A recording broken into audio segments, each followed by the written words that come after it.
everyone, it's Maria or Solitary Witch Tracks here. I recently came back from the Philippines, and I found a lot of really cool motifs there. I thought I'd share because it kind of ties in with my spirituality. I'm very much into animism and the shamanism of Filipino society, as well as Vikings because my father's side. But there's a lot of really cool things I noticed in the Philippines. There's a lot of I noticed a lot of people there.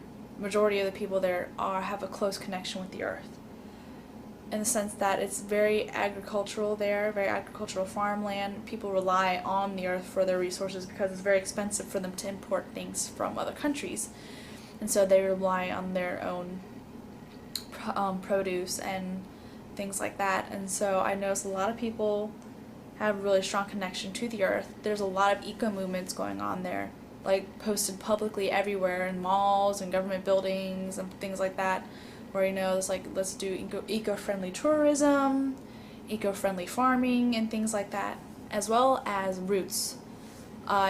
Filipinos are obsessed with the whole family life, the tree of life, not family life, tree of life, family roots kind of thing. I'll have one with me, but for instance, we had a family reunion, and we got t-shirts and fans and mugs that had this printing. I had my grandmother and grandfather at the top with their arms interlinked as like a tree, and then underneath them, roots came out with the family members' names of their 10 children, and then then more ranges sprung out, but they have too many grandchildren put on their shirt. But and I noticed one of my aunts by marriage, she went to a family reunion a couple years ago, and it had the same kind of design on it with the parents and the children and the tree and the roots kind of thing. And I noticed a lot of other places had that too, like tourist shirts and things like that would have a tree and roots underneath it, and like people around the tree saying, "Oh, I love Bohol," kind of thing, love visiting Bohol.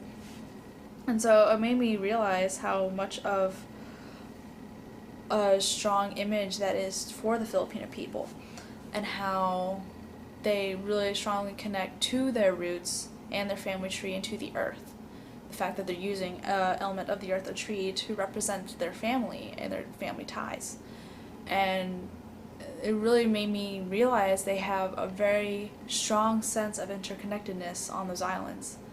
For one thing, internet's kind of hard to come by there. You can have phones and internet with phones, but most people not really as into their technology as we are. And every night, you eat dinner with some other family member. Like, there's always family around. You're always with family. Dinner at their house, dinner at your house, or visiting or helping them out. It's very close family ties there, and very close people ties as well, because the Filipino people are very hospitable and very accepting. And I just thought that was really cool, and I wanted to talk about that. And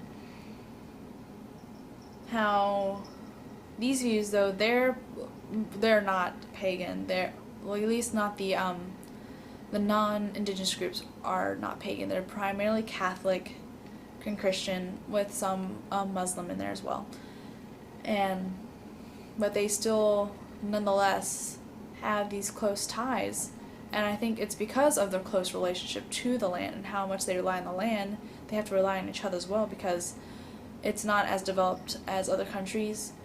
At least where my grandparents live, they don't have internet there. They have a cell phone you can contact people with, and a TV and a radio, but no internet there. And so a lot of people in there, they get together and they just hang out in the little village, and talk and whatever, and just have fun with each other. And it just really kind of, I guess it could reflect on the past shamanism there before the Spaniards took over and invaded for 300 years. But but I think it kind of shows like the perseverance of past spirituality into the present day society. Also, as people, they've gone through a lot of stuff too, with Spanish conquest, with the Japanese, and with their own political problems with dictators and things like that. But and I'm kind of trying to find, and I think it's really important that we incorporate this interconnectedness within our own society and our own religious and spiritual practices, because for the environment, but for each other's sake and health, and for I mean, we're social creatures as humans, and yes, we go out, we text people, we call them, and we go out with people, but I just don't see that same closeness here in America as there is in the Philippines. And I feel like we could definitely benefit from the same closeness, but it's probably not going to happen because of technology. But so I think I'm just trying to find a way to incorporate this interconnectedness within my own practice. I'm not exactly sure how yet. I do believe we're all connected. Animals, plants, trees, people, we're all connected. I just, I guess, finding a way to actually incorporate that, whether it be, I guess, I don't know, through prayer or dance, something physical, spell. So, yeah, thought that was really cool. I know this is really rambling, but I just want to mention that. But, yeah. What are ways that you guys incorporate interconnectedness with your spiritual practice? Do you believe in interconnectedness in the first place? I mean, I can't assume, say you do, because maybe you don't. But if you do believe that we're all connected, how do you incorporate that into your practice? Because I would like to get any tips or ideas on how to incorporate that to my practice. I'm mainly a solitary practitioner. I sometimes go to drum circles. I don't really go to any local events or anything like that. I just have my own practice, and it kind of sucks. I really need to be better. I really need to find a way to connect with people who are spiritual like me, but I don't know, it just gets kind of hard because I'm at work, and I might be working 2 different jobs soon. I'm at school, and I got homework, so it's just so anytime we get off, I just want to lay around. But maybe I don't need that, but I would just like other people to talk to and help, because that might be a way of physically bringing interconnectedness.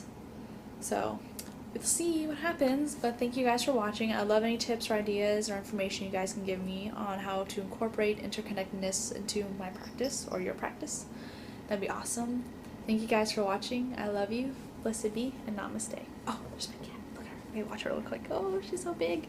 She's only 9 months old. I think she's part Maine Coon, but she's huge. Okay, sorry. Love you guys.